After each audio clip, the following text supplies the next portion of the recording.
Saan na kaya yun?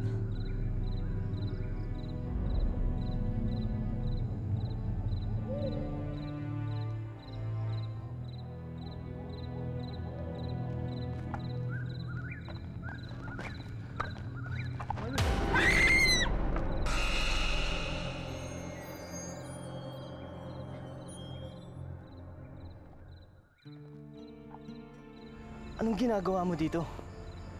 Sabi ko na nga ba, dito lang kita makikita eh. Mapanganib ang kakahuyan ngayon, Malu.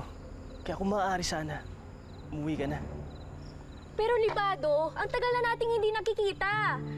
Ang dami ko nang gustong itanong sa'yo.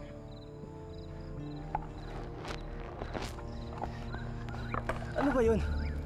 Tsaka dapat hindi tayo matagal mag-usap. Saan ka ba nakapanig sa mga engkanto? Sa mabubuti o sa masasama?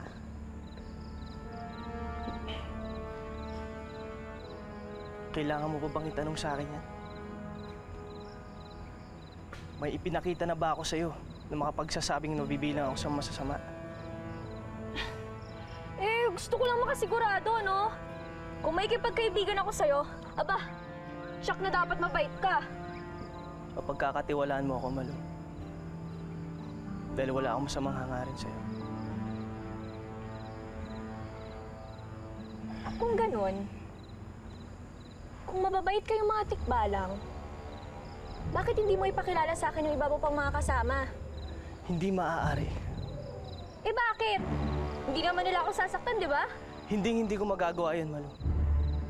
Lalo na ngayong nagdadaki pa mga kalaban namin. Kaya nga ayaw kita mapahamak.